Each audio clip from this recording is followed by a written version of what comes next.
taking a critical look at the gaming news of the week. This is Augmented Reality, presented by the Triple S League.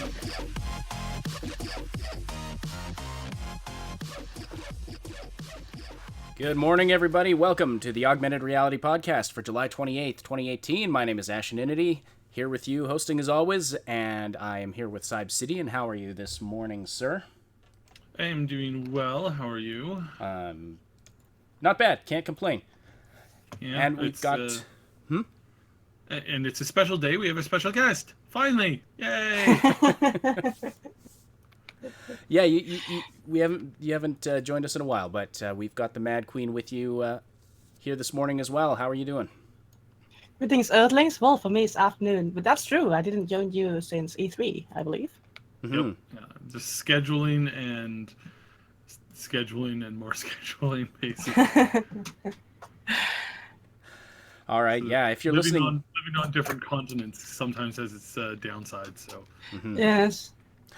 If you're listening live this morning, please say hello in the live chat. Send us your questions and comments there as well. We'll read and respond to as many as we can throughout the podcast. Today, we've got another Cyberpunk topic for you. We're going to be discussing character stats. We're going to be discussing character customization. How much is there going to be in the game? Lots to talk about there. That's why we brought the Madqueen on with us this morning. And so let's see who we've got today. Good morning, Captain Dammit, and Sedzu. I'm sorry, I don't know how to pronounce your name, but hello, and Adam Smith. Good morning to you as well. All right. So character customization. There's been a lot of discussion in the sort of the Cyberpunk infosphere about this over the past few days. So, all right. So what do we have? Whether you want to start in what we saw on what we are promised. Because what we saw at the demo on E3, it was a work in progress, and it didn't look like it was very finished. And, well, I mean, we're talking about that we saw a pre-alpha, so obviously it wasn't very finished. But what we saw was everything built around templates without a lot of customization options beyond templates. But it seems that this is not the thing. They are still maintaining that the character is going to be fully customizable. So I believe that what we saw is not representative of what we're going to see in the game. Okay. Yeah, I suspect we'll see. We're going to definitely see some more. We talked about when in the trailer, we talked about how there's kind of like, if you watch carefully, there's kind of like a very limited number of hairstyles and such things. So we're going to see more of that. If this is the pre-alpha and this is the amount of, different clothing and hair and all those kinds of options and the cyberware and the cyber augmentations. If this is pre-alpha, we are probably going to see like 2 to 3 times as much customization once we actually get into the game. So that's so that'll be really, really cool. I'm really looking forward to see the exotics options. But I don't know if you're going to start it if you're going to have it when you start the game, or this is something that you're going to have later on in the game. Because, well, I'm taking for granted that exotics are going to be there. I think it would be odd if they were not. But maybe you need to go to a very specific kind of vendor of a very specific brand to buy them. I don't know. I suspect that there's a lot of exotics that we're not going to see just because it's just because the amount of time that it takes to add those things in. Like, for example, Tails. Tails is one of these things where it's like it's very lore friendly. It's very much a part of the lore of Cyberpunk 2077 and 2020, and throughout that whole genre, it's like, hey, if you can modify anything, then you can pretty much modify anything. It's like basically walking down a street is basically like being at a cosplay convention or something like that. It's going to be there in the lore, but as far as it gets into the game, coding a tail and adding the options and the controls and all this stuff is more difficult. And so we may see some of this stuff represented less so in here, and the easy way to get around that is to just say that it's not in current fashion style at the moment. But they could have like, they could shortcut it and have like posters and pictures and and other stuff of like, and like, oh hey, look, that was so 2072, that kind of thing. Well, to be completely honest, I have my favorite list, and Chrome Skin is one of them, which we already saw Yes, in yeah, the we trailer. did see that. Mm-hmm. And Blue Skin and Tech Hair, I believe that these are the things that I'm looking forward to see on Cyberpunk more than the tail. I personally don't have a lot of interest in having tails, but yes. All right. So let's talk a little more about what exactly the character customization is going to look like in this game. So there's been some concern that there isn't going to be as much as people were expecting. Well, as I said before, there's- what we saw was a pre-alpha. So what we saw the demo is not representative of what is going to be in the final game. So there's been some explanations at the official forum at cyberpunk.net. That, by the way, I believe that at this point is the only source of information that is 100% reliable, because you have people from Red that are excuse me, that are managing the forum. So they cut really short things that are not true, and rumors and all this shit. And there was a discussion shortly ago about what we were going to see in the customization page, and it's going to look like the pen and paper game. But the thing, I mean, it is funny how people is very focused on the part of customizing the aspect of the character. Well, I believe that the most interesting part of the customization of this game is going to be that you're able to customize the past of the character. Mm-hmm. With all these things that are going to have impact in the game. You can tell how you went to Night City, why you had the relative that was dead, killed, or whatever. And life path for me is a part of customization that's way more important than the aesthetics.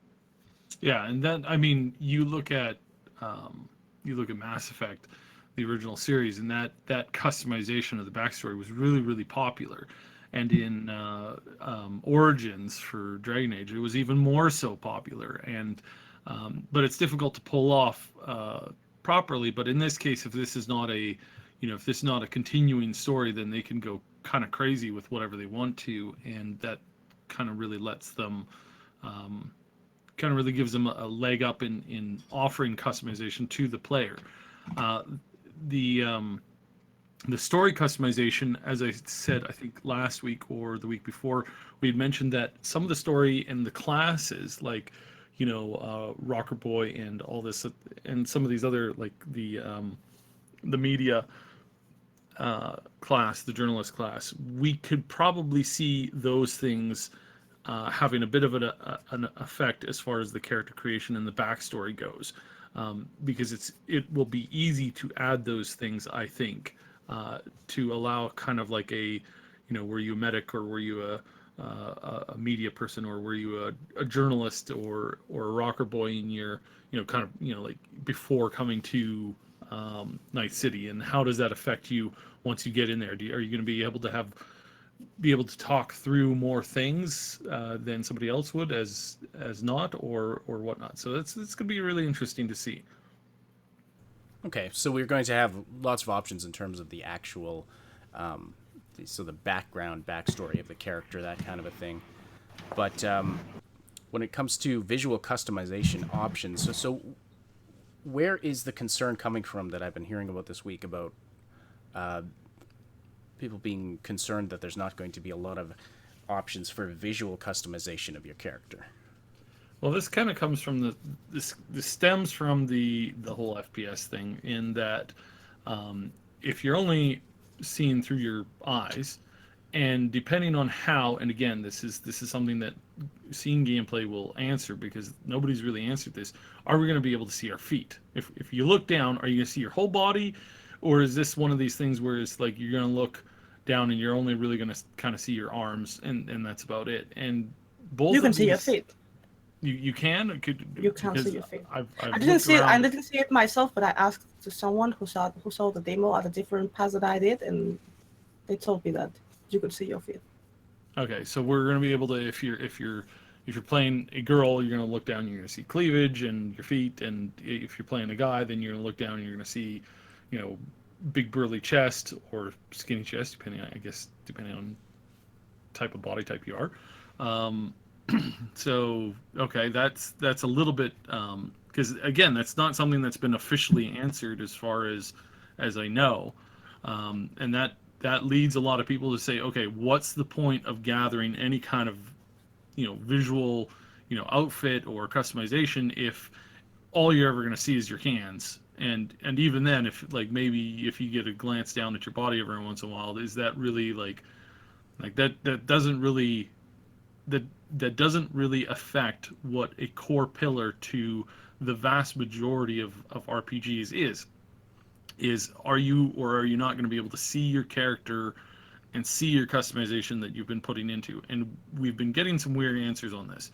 So on one hand, they say, you know, oh yes, you're going to see your character a lot. And then sometimes in the same paragraph, they'll say, but you're going to see everything via first person, even cutscenes and talking to people. So it's not like Mass Effect where when you start talking to people, you're going to get this back and forth, you know, looking at your character, looking at the person you're talking to at different angles and kind of this bouncing around thing. No. Apparently all you're going to ever have is first person. So are we or Well, are we not? I disagree. I disagree because the official information that you can see at the official forum is that in cutscenes you can have third person. I've seen a couple of cutscenes in the demo. They were both in third person. But The cutscenes were in third person. yes, Because we've been told that Okay. the cutscenes are in first person only. So this is part of the problem where we've been having a lot of this information come up from CDPR, which it's not a unified message at the moment, and it seems to be causing some confusion. And this is one of the big things. It's like, okay, are we or are we not going to see, like, the one instance that people keep saying is, oh well, when he puts the eye into you, you can see your character. And then everybody else has said that I've been able to confirm is like that's the only scene in which you saw yourself. So is ripping out your eye going to be really commonplace, or Everyday is thing, this going to be normal. is this going to be a multiple time thing a day? Like somebody's like, oh well, we're going to be you know, we're going to be putting this you know, this thing back and forth in your head all the time, and it's like, why? And so that's a little annoying. well, the thing is that I heard an interview with gameplay lead Patrick Miles, saying that we were going to have a lot of chances to see our character, and well, if someone told you that at the demo 100% of the view was first person, that is not accurate. The cutscenes were in third person. In fact, there was this cutscene that started at V's apartment, and she took a boy to her place, you know, to have a nightstand, and you could see very third person, very clear third person view of this hot guy. The thing is that when CD Projekt says that we are going to have a lot of opportunities to see our character, excuse me, and we're talking about cutscenes, I just don't understand how is it possible that cutscenes means a lot of times when we're talking about an open world, because you have cutscenes in the main quest line. Maybe sometimes you have them in secondary quests, but main quest line of an open world, if you want to explore and if you want, you know, to get to know the universe, is on average 20% of the whole game. So, Yeah, and well, then maybe I need someone from CD Projekt to explain this to me, like I was a 5-year-old boy. But I just don't understand what they mean with a lot of opportunities to see the character. yeah, well, the other thing that kind of really concerns me with that is like, is there statements thus far as like, oh, there's no third person perspective because that removes you from the immersion of the game. So does, by that same argument, doesn't cutscenes do the same thing? And that's been kind of confusing because it's like we're being told one thing for one reason, and then that same reason is not being validated when they talk about the other things. So there definitely needs, and like I said, most of this can be answered if we can just see some gameplay. And I was commenting the other day. I think not really, not really, because I saw the gameplay and I have the same doubts. Yeah, but it's like there's a lot of things that seem to be kind of all over the place, and I understand it's still in alpha. So there is some general concerns about that. But as far as that goes, CDPR is making a large effort to reassure everyone that customization is still going to be important, and you're still going to see how that affects your character, and you're still going to see that often on your character. So at least they're going out of their way to assure us that that's going to be a thing, because like I said, this is a core pillar. There are very, very few RPGs that do not allow character customization on a custom character. And in terms of visual, customization, yeah.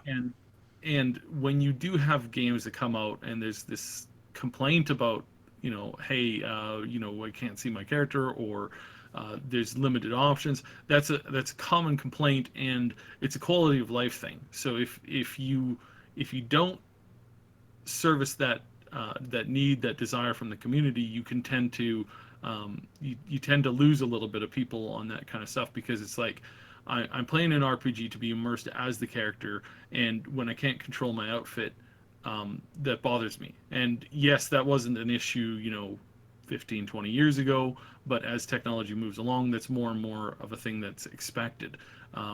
Fewer and fewer RPGs are going with the concept of here's your character and no customization allowed. So that's yeah. Or customization, but then you can't actually see your character. That would be that. Yeah, that's a very valid question. What's the point then? If you can't see your character, what's the point of visually customizing everything that you can? And so well, you have apart from that, I mean, customization has a lot of ramifications in this game. We're not only talking about if you're going to have a character that is blonde or dark hair.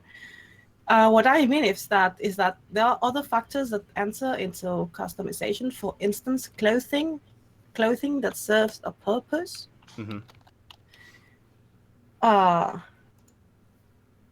The cyberware that sometimes is for an aesthetic purpose, but usually also have other type of purpose. Backstory.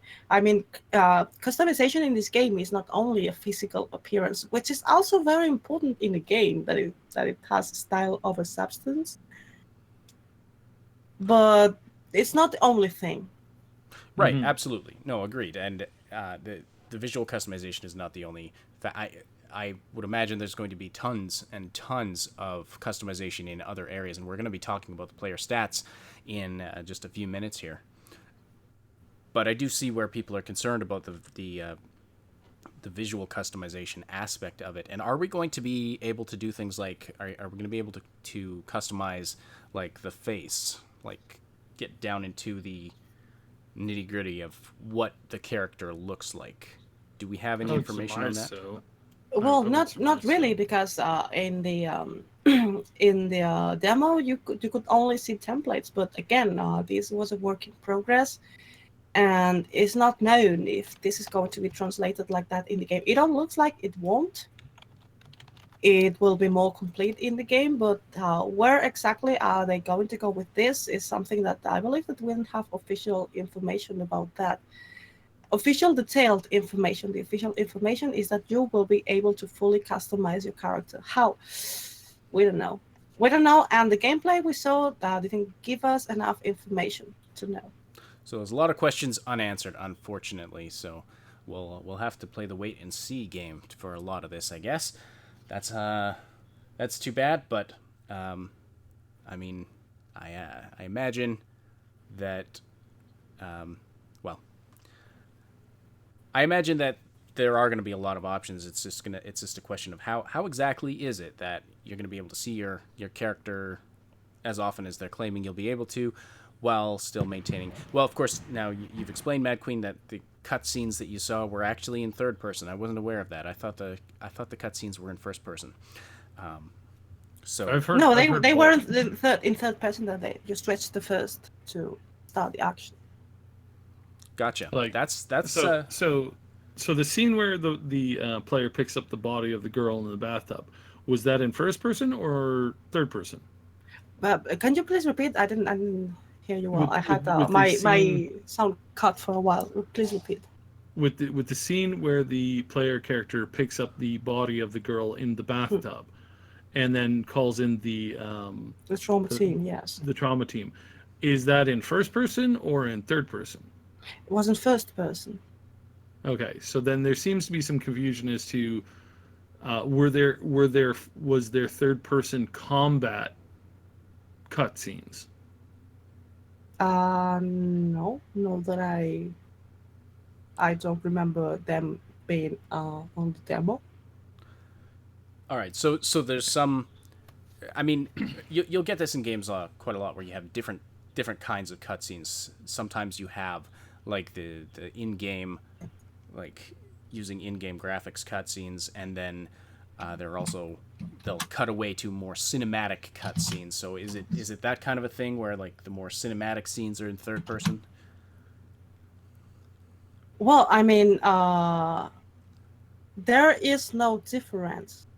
Cinematic scenes were seamless with the action, Okay. so they were in-game scenes, cutscenes. Right. It wasn't like, I don't know, Wolfenstein 2, for example, that are 100% cinematics, and then you start the cinematic and finish the cutscene, and then you go to a different place and continue with the action. So this is not what was happening in Cyberpunk. You were doing an action, then this action stopped and enter into a cutscene. That was this entering into the cutscene was seamless, and then you go back to your scene also in a seamless movement of the camera. Okay. So it's so seamless flow. It's not like it's cutting away to a different time and place. But No.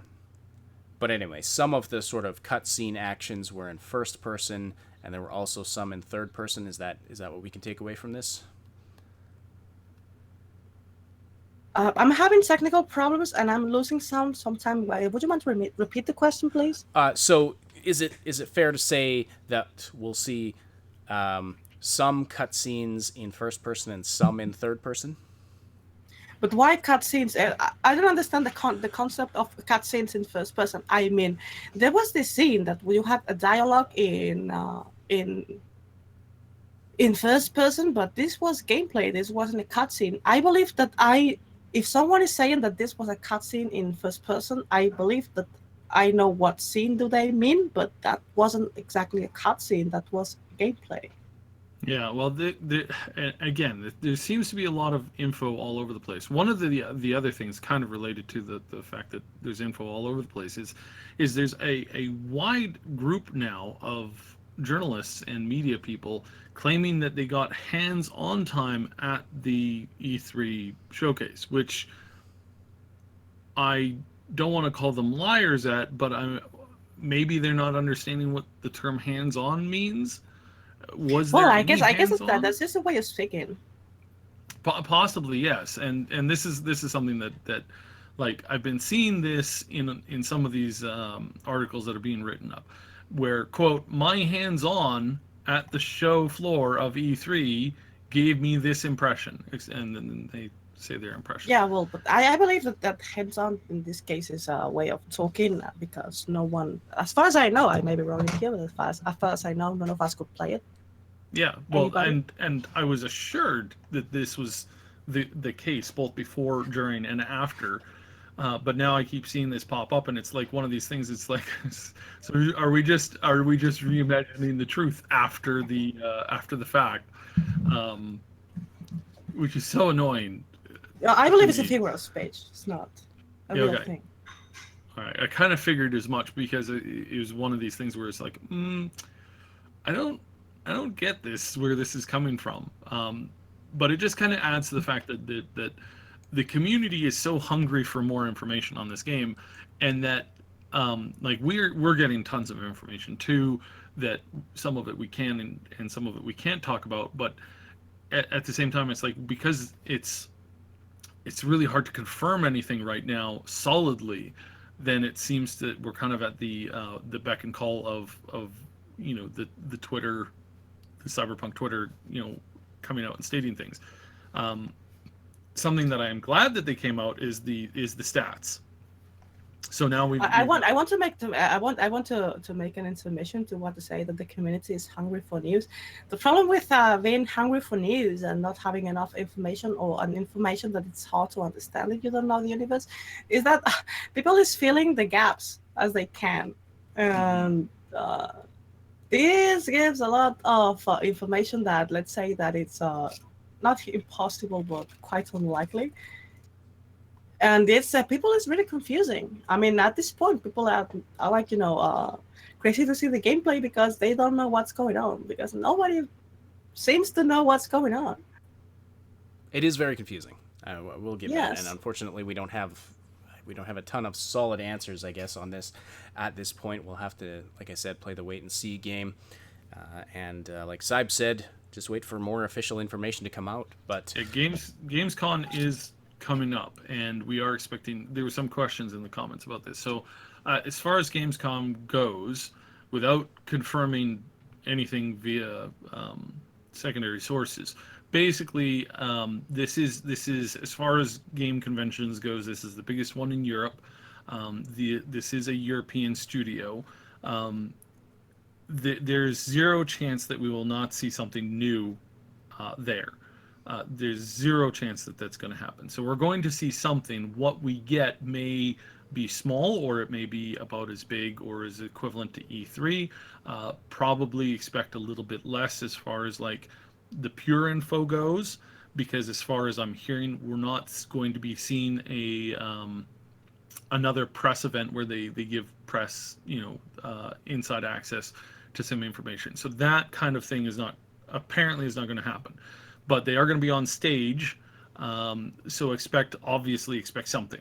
So very few studios, very few games come out to E3, showcase a trailer, showcase gameplay, and then show up to Gamescom and show the exact same thing. A lot of them will show the kind of the trailer or gameplay with a bit of a different cut to it, or a bit of a different style, or a little bit of a different substance, but flat out, it's not going to be the same thing that we saw at E3. It just is not done in professional AAA gaming these days. It would be considered very much an insult to everybody who attends. they'd have a very Gamescom. disappointed Yeah. fan base So if that happened. Yeah. What it is, we do not know yet. Whether it's gameplay, whether it's a new trailer, whether it's some character bios, that would be a possible thing. Some companion characters. They may introduce some of the lore and story aspect, or we may get. Actually, I probably shouldn't mention that. Never mind. So yeah, there's a wide variety of things that will definitely most likely be there, and we will at least get one of those things. That was a cruel tease, Cyb. That was a cruel tease. Anyway, I just wanted to get to a couple of... Well, I hope that between the things that we're going to see on Gamescom, more lore is one of the things, because Yes. the information they gave about it so far is a little short, I believe, because the press kit is 3 pages long, 1 page and a third of text, which I believe is it is the average for your average triple S game. But in this case, we're talking about a new IP on a setting that people just don't know yet. Mm-hmm. And under my point of view, I believe that the information was very short. That it really wasn't enough for journalists to understand this setting. That is not only it's a setting that not only gives context. It's a setting that also defines the gameplay. So when journalists at E3 were asking questions about the game, I think that if they could have had more tools to understand the universe, they would have made better questions. But isn't that what your channel is for, Madqueen? Well, I don't know. I don't know. I'm honestly thinking about waiting until Gamescom is over and then writing to PR of to the project and say, hello, can I take a plane there and talk to you guys? Because I'm really confused about lots of things and I just want to make the appropriate question. Fair enough. I just wanted to get to a couple of the things in the chat here, but first I just want to say we love seeing you all so active in the live chat. If you want to keep the conversation going after the live broadcast, we welcome you to join our Discord community. You can find the link in the description below.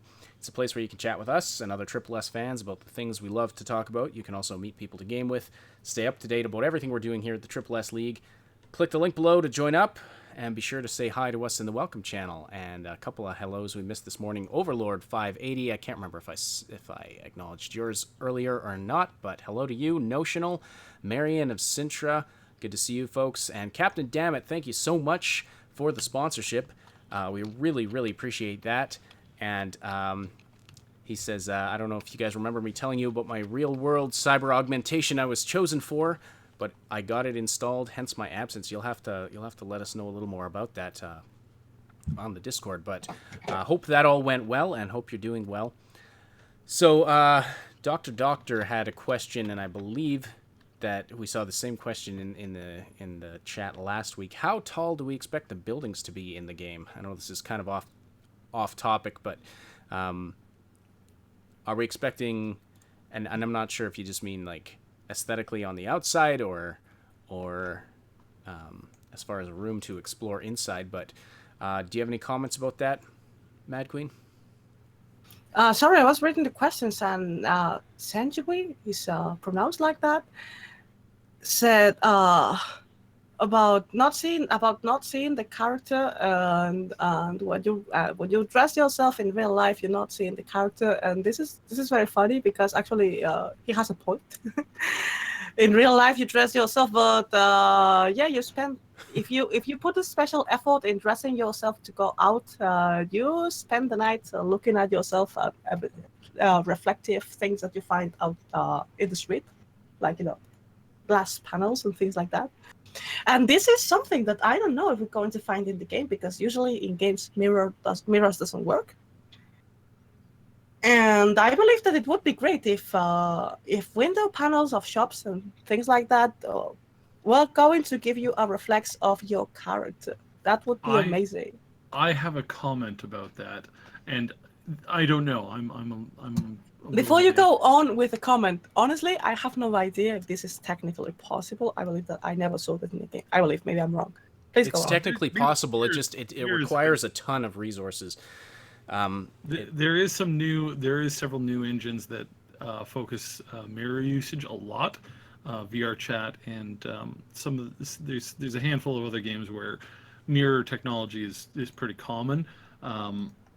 But it does take a lot of resources, and if you're going to slap like a full size mirror on the side of a building on a busy street, that's going to just destroy resources on that in that hallway. But as far as the dressing in real life, so the dressing in real life, when I put on a suit in real life versus when I put on a kilt in real life, the difference is pretty strong as far as what you're feeling when you're walking down the street.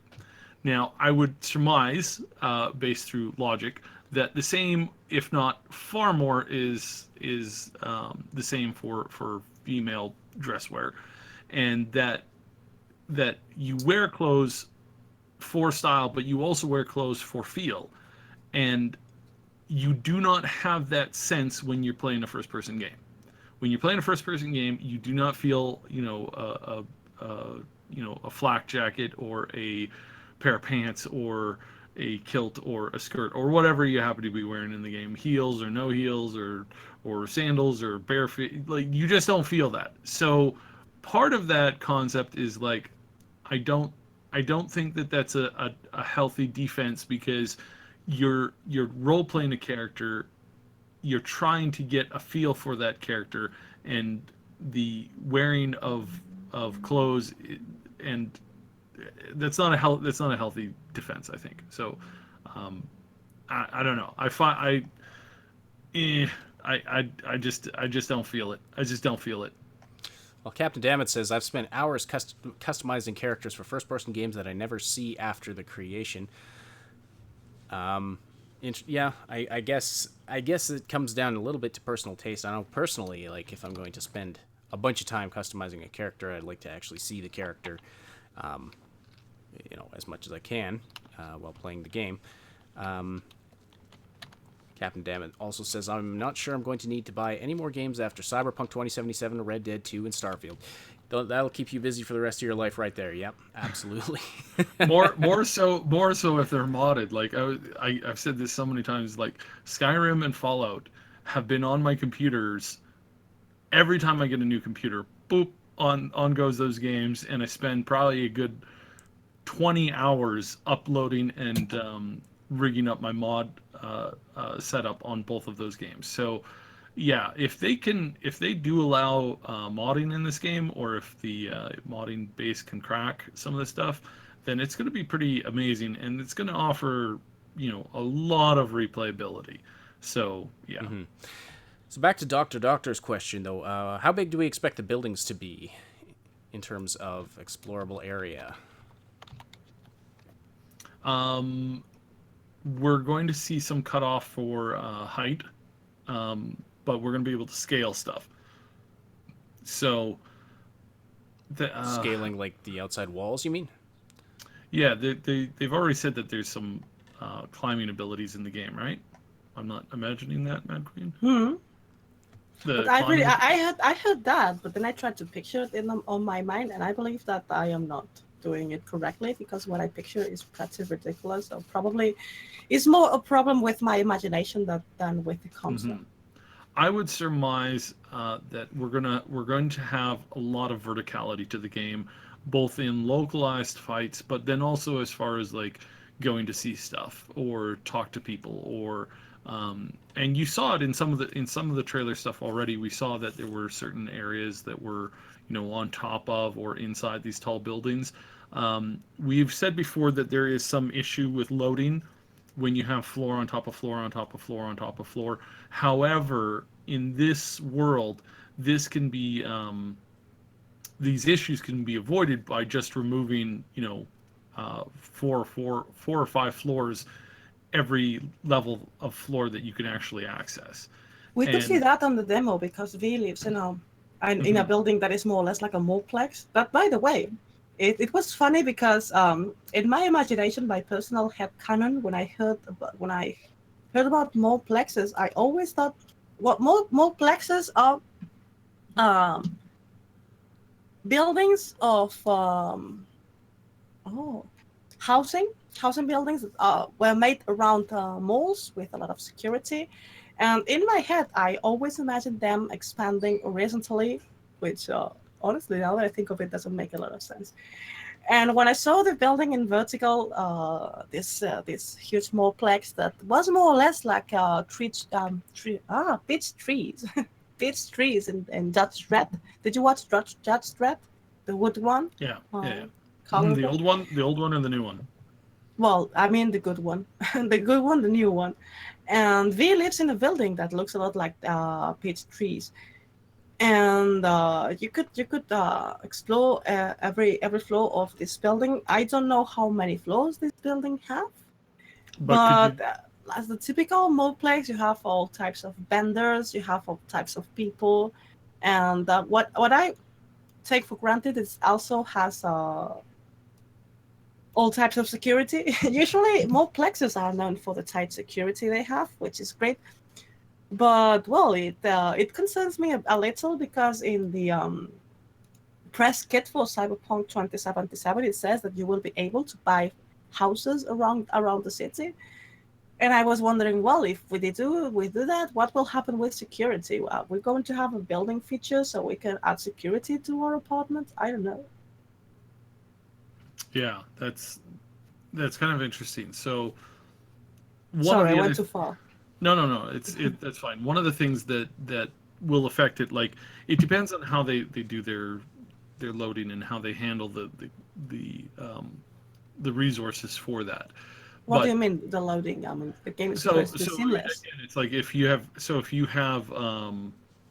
V's apartment and then you have 8 other apartments, vertically, sideways, lower, and higher, basically. That's a lot of resources to load if you're loading it in a more traditional sense. But if you're loading it for accessibility, so you're only loading the floor that you're on, because there's perhaps in this one particular area, there's no way to go from the floor that you're on to this next floor above you within a second or two. You'd have to go down to like an elevator or a stairway. Then it will load that next floor. Then that system's can work a little bit better, and then you can have basically as much as you want. And one of the things that we heard early on is that they have been working on the technology to just auto create things and maps that that are like to fill rooms, to fill office towers with content that you wouldn't need somebody to sit there and build in place by yourself. Right. No, some kind of procedural generation of. Yeah. Well, wait, because I just read today in a thread in the official Cyberpunk forum at cyberpunk.net, which is controlled by the mega corporations of the project, that anything is procedural, everything is tailor-made. Everything is tailor-made. Nothing is Yes. procedurally generated. Yes, and nothing is. I find that hard to believe, because you Well, can't, if the information is official said by someone at the company, I do trust that they are not lying. well, but I mean that's like that's extremely difficult to do, because I've been there was a project to rebuild like cities in virtual spaces that exist in real life, and it took teams of 20, 30, 40 people years and years and years to do a nominal job on that kind of stuff. So that you would need hundreds and hundreds of people building every square inch of every single room. I think what they mean is that like, say you have you have these apartment building. If you can explore every of the, say there's 200 rooms in there, you can procedurally generate those by creating generalized templates and then basically doing a mix and match and just populate it, and then go into each room and just kind of tweak things a little bit. That does the same thing as somebody sitting down and designing each and every single room over and over and over and over again. So yeah, what Seth is saying, basically, I think what they mean is everything's finished by hand. It's not generally, and that's what they do, like, because that's what they did in The Witcher, is they create a field and a forest, and then you go through the forest, and by hand you edit anything that is out of place or didn't quite land right, or there's a floating rock or something like that, and you can edit that down into, and that's kind of more or less the same thing. It's like we're building something, but we're building something to feel real and feel handmade, but at the same time the base format is not necessarily handmade, because it's like just the roads. So like, okay, the roads, if you're not procedurally building a road in the sense that you have a toolkit where you're saying, I need the road to go from point A to point B in the air or on the ground or whatever, it's like, if you're doing that and if you're building that all by hand, that thing, that if it's 5 in-game kilometers, that could take somebody a year to build, and you're not going to waste a person building a road for a year. Like, that's just mental, because you're like, every foot you're putting down a small tile, and then you're brushing the tile into the connecting tiles, and then you're right. Well, obviously there's some technology shortcuts that are taken there.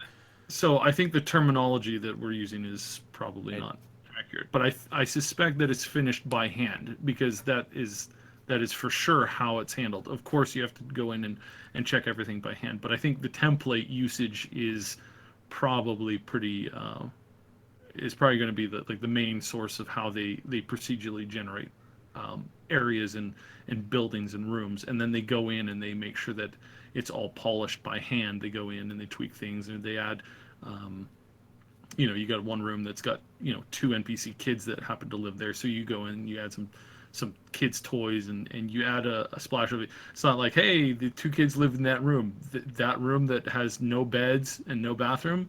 Okay, sure. I bet that works out real well. Like, obviously, no, not that kind of procedural generation, but the crafted and then finished by hand. That's I think that's what we mean. And so don't assume that we're going to get a lot of rooms that are just like randomly put together by a computer. That's not what we're getting. We're getting several tile sets that have been customized and created, then put together by a computer, and then the devs go in and they sweep the area, and they add flavor, and they add that touch of humanity that a computer can't really typically add. Because if you watch the documentary on how they did The Witcher 3, that's kind of what they did.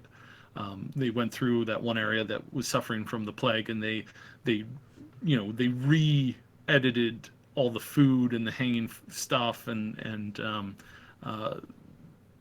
the stuff within the village to make it look like the place was actually gone through a plague. But they didn't start with by doing all that by hand. They went in to edit things by hand after the fact.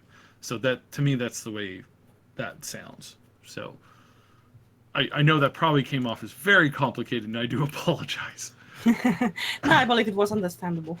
Okay, good. In terms of anyway, just to wrap this one up, I mean, we saw massive buildings in the E3 trailer. Mm-hmm. The question being, how much of those can we explore? Don't really know at this point, but we do know it's expect a lot. Expect a lot. I imagine there's going to be a lot. Mm-hmm. Will it be? I want to explore the building of. I want to explore the building of Arasaka and the corporate center. That's the building. I imagine there will be a lot of that, like the important buildings, the corporate buildings. I imagine there's going to be some buildings that you can explore every corner of, I'm sure. But will you be able to go enter any building and explore it? That's an open question. Well, I mean, in terms of, you mean, let's see if I understand your question. One thing is that if you will be able to do it because the gameplay will allow that you enter into a building that has a lot of security. Well, it depends how you try to enter the building. True. Mm-hmm. True. Because I said I want to explore the Arasaka. Well, you first need to get in. Right. Absolutely. And sure, you won't necessarily be able to just walk in off the street, but during the course of gameplay, if you mean the amount that they always said that if not all of them, a huge amount of them, you're going to be able to go inside and explore. Which is going to be funny because I believe that the mega corporation Petrochem also has a lot of relevance in the teaser and the trailer. Sorry, and Petrochem, if they keep having the same infrastructure they had in 2022, they have a very big building in Haywood. And I have something personal against Petrochem, so I hope that the game is going to allow me to go to this building and destroy it. This is the brilliance of how you know that the game is connecting in with the emotions of the players. Is that you have people who want to go and destroy said building because of their connection to whoever. So well, actually, if Petrochem is going to be so relevant in the game, I suppose that at one point you will be able to do something against Petrochem with well. And this will make me very happy because I always have against them, I have a grudge from different games. And one of them is that they grow the genetically modified yeast needed to make Biotechnica's Tier 2 instead of food. So there's a shortage of food and the fuckers don't want to grow food in their fields. So yeah, I would love to destroy the building. Well, when I did the speculation about the trailer, I wasn't under the impression that I maintain, without having more information, that most probably this is going to be a thing in the game. People complaining about petrochem not growing food. I may be wrong. It's just speculation. But that would be funny because it's something that I always had against petrochem. All right, we should get on to talking about the character or player stats. So, what do we have on that?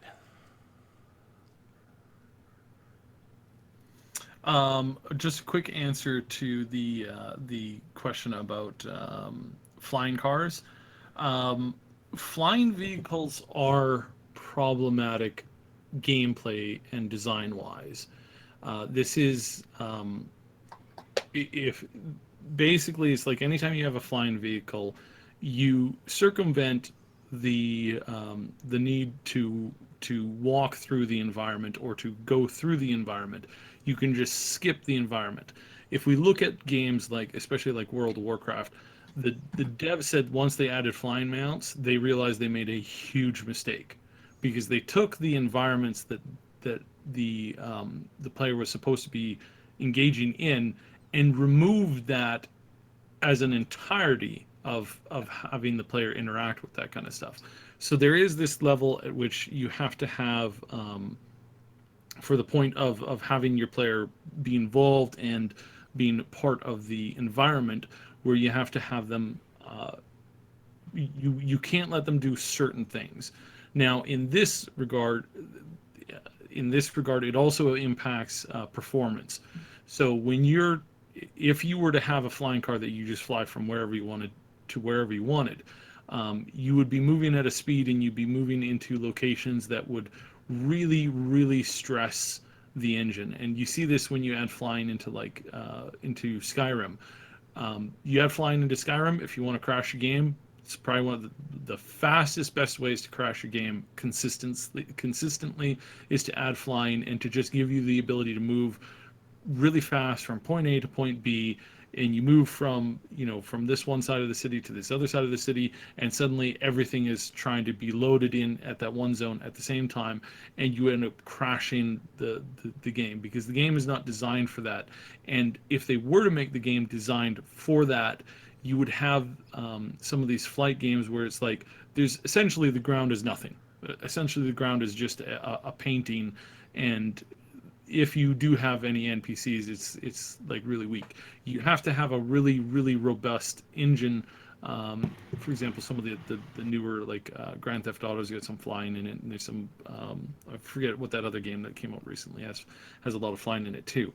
But their engines are not as heavily populated with NPCs and life, and they're certainly not populated by advanced scripts for those things. The NPCs just tend to run in the opposite direction and then either phase out of existence or they follow kind of a predetermined path. If you do that, it makes you're not going to get the same world that they're trying to build inside Cyberpunk. You're going to get a world that feels fairly bland, like basically Grand Theft Auto Online. So it's a very difficult ask to give somebody the ability to pilot a flying vehicle in a densely populated generated world, and that is primarily because the technology is just not there yet and has not been focused on. That is something that we're seeing more and more as computers get stronger and stronger, and eventually we'll get to a point where that is commonplace. But for now, it's a limitation of technology as much as it is a limitation of the ability to add that to the game just because it's something that is in the lore, but you just can't because of the way that it operates within the confines of the game itself. So yeah, I hope that answers your question as far as that goes. Yes, it would be great if we can have that. I suspect that there will definitely be mods if this game is moddable. We will definitely see that as a moddable thing, but do expect to have a monster beast of a computer in order to utilize it in a way that you would want to utilize it in. So I hope that helped. Okay. So let's talk about what we know about the character stats at this point. You had a lot to say on that side. Well, Character according, stats. sorry. Go ahead, Madqueen. Basically, Well, according to official information, we have strength, constitution, intelligence, reflexes, technical ability, and cool. Which means that attractiveness and movement allowance are out, which was something that was expected. And run, leap, and lift was put together. Run, leap, and lift from the original pen and paper game was put together to make strength. What I am not seeing here is empathy, and I remember really clearly because I was looking for it that in the game the implants had associated the cost in humanity, so it looks like empathy is going to be a thing in the game, but it doesn't appear here as a stat, and I don't know exactly what it means. Okay, interesting. It's based on the stat system from the pen and paper game, but they've made some slight modifications to it. Yes, you had attractiveness. That is the way the how you looked, and I thought that they were going to remove this one because it doesn't make sense. You are going to customize your character. This includes your appearance and also movement allowance. That is some sort of reflexes because movement allowance is something that was invented for turn-based combat that has no sense in a video game. Okay, fair enough. And you didn't have strength per se. You had run, leap, and lift. That's how much you can run and how much you can lift, which is strength. So they more or less reshaped the. But they kept it more or less like they only reshaped this one and removed attractiveness and well, I don't see luck in this list neither. luck is really hard to add to a game without it becoming overpowered or pointless. It's really difficult to add to a game. So I can see why they did that. I don't like that they swapped out the strength, or swapped in the strength for these other things.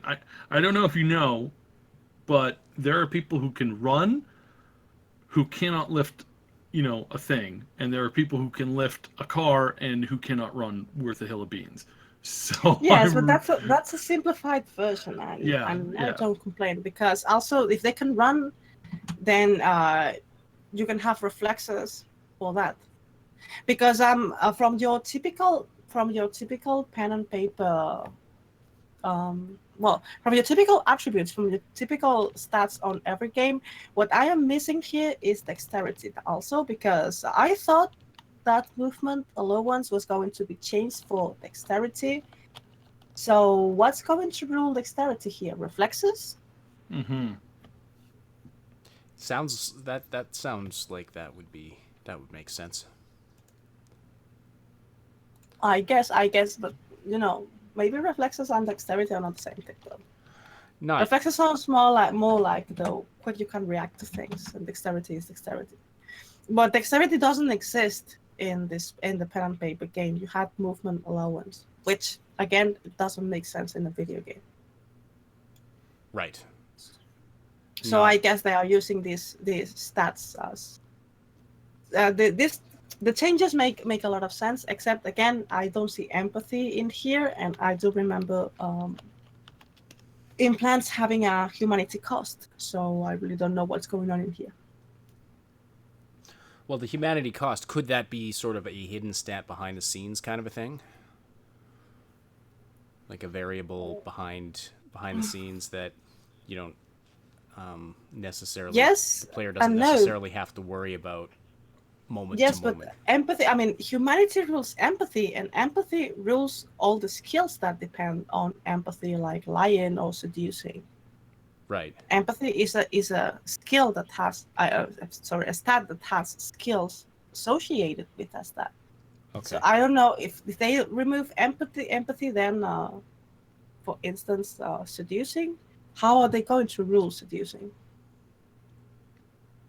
10 Vix dexterity in Vampire Bloodline. That was a really great game. Um, I do not understand this thing called empathy. What is it? Well,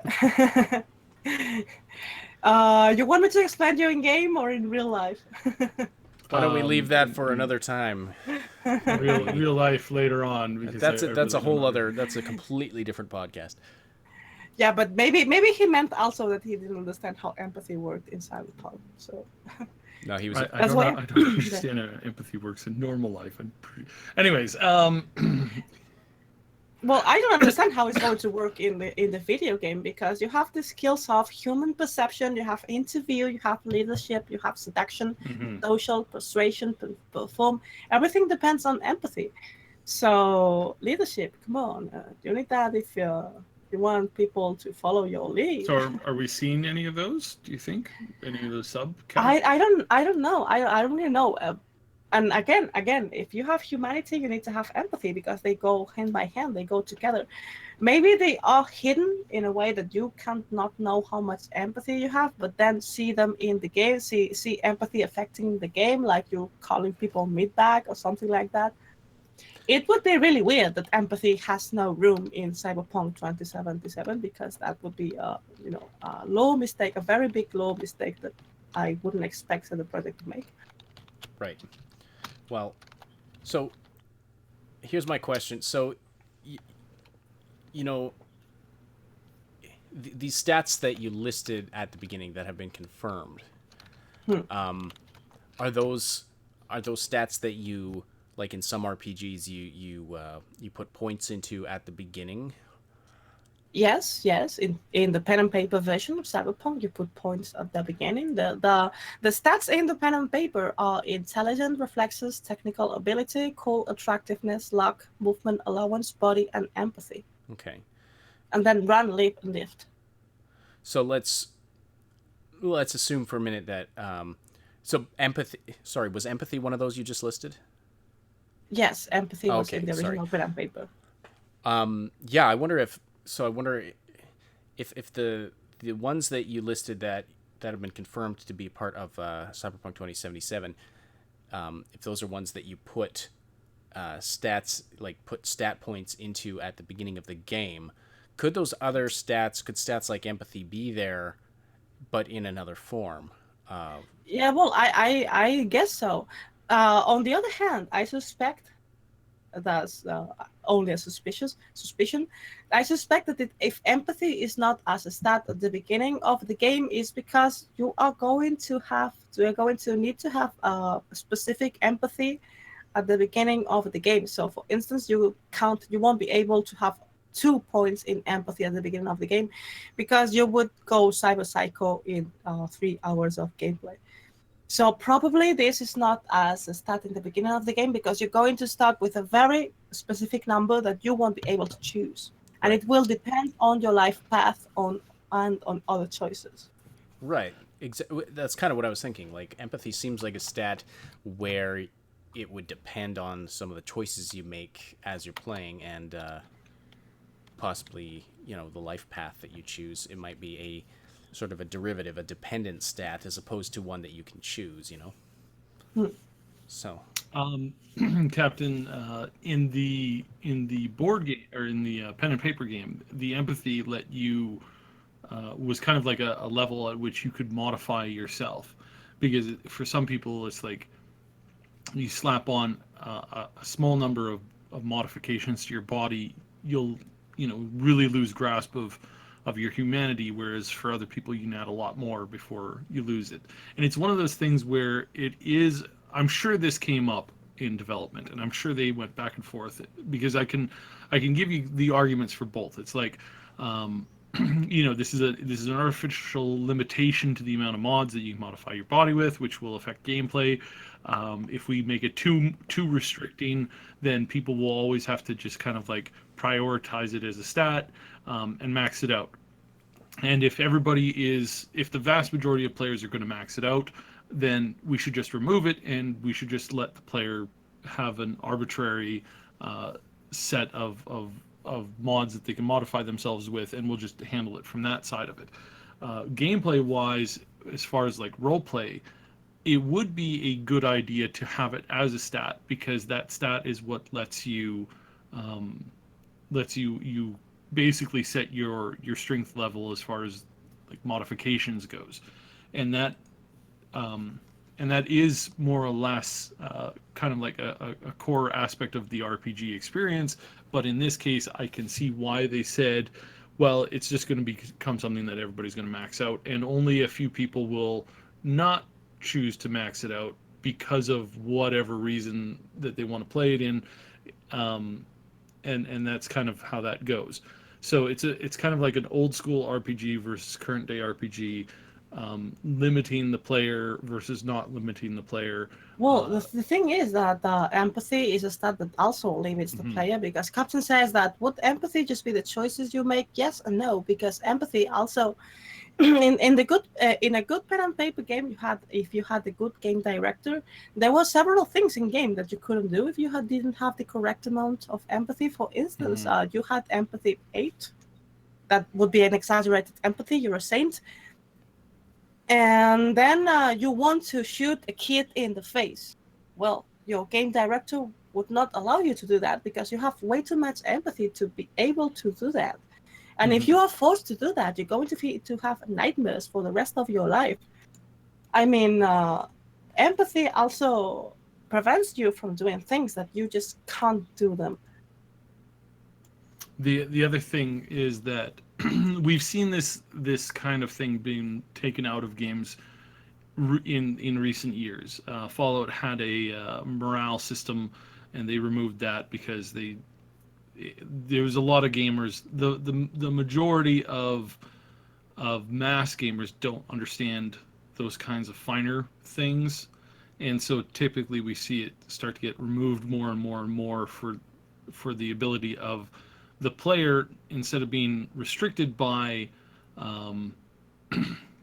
by what they do and how they can react to things. The game is restricting, whereas the game restricts them, the player restricts themselves. And I guess they find a way around that. I personally prefer the old school system. I really, really do. I'm the sort that doesn't, I don't randomly walk around murdering people in any RPG ever. And when I do, I feel really bad and I feel really terrible, and I want to find a better solution usually. So that's kind of how that's more or less why they chose it. Is basically in this one instance, it's like it's going to put artificial barriers on things, and a lot of people aren't going to understand why it's there, and so they're going to streamline it by removing it from the game and then giving the player basically the choice to do whatever they want before looking at a checklist of things that they're going to do. This is it's kind of like the whole used to play paladin in D&D pen and paper, and it's like I want to massacre this village. Well, you can't do that because you're a paladin and you're lawful good. And to do that, you'd have to be chaotic evil. And if you do that, then you can no longer be a paladin. And it's like, there's a lot of things that, yes, lore-wise, it makes sense to add that in. But when you start adding restrictions to the game, a lot of gamers don't like that. And so those kinds of systems tend to fall by the wayside. Which, again, I prefer, but that's the reason why that these things are removed more and more often, because they expect the player to have the empathy themselves instead of having their empathy mandated to them based on a number stat. Right. Makes sense. All right. Did we have anything else to say about the... I think so. I hope so.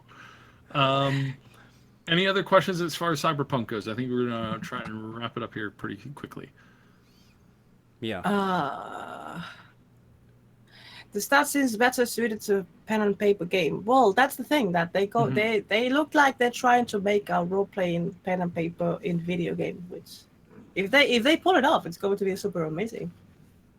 If someone killed without a reason, empathy may drop automatically. You do not need to see it. Well, that's the thing.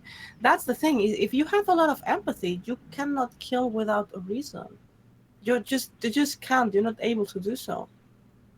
You would have nightmares for weeks, months, years.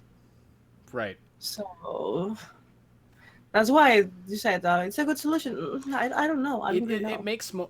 I mean, I kind of see where that would make more sense in a pen and paper game for the game director to say, no, you can't do that. Like that just doesn't fit your character. Whereas, because the game director is able to think more contextually and more creatively than when you're playing a video game, things are a little more set in stone. Like you have to pre-program, okay, if a person has an empathy of above 6, they can't shoot an innocent person. And it's more restrictive than, say, a game director who might see in the context, who can take the context into account, think a little more creatively, and say, okay, maybe, it doesn't make sense for you to do this horrible thing, but maybe you actually have a reason for doing this, or, there's so much more freedom in a pen and paper version that I see that making more sense. I can kind of see why they would take that restrictive element out in a video game. Yeah. Yeah, and again, it's like I really pray for the day that I can get access to basically what is a pen and paper game experience inside a video game. But there's a lot of things that are not allowing that to happen, and some of it has to do with technology, and some of it has to do with mainstream playability. But as I always say, it's like I prefer options. I do prefer playing Skyrim or playing Fallout with a survival mechanic where you need to eat and you need to sleep and you need to drink.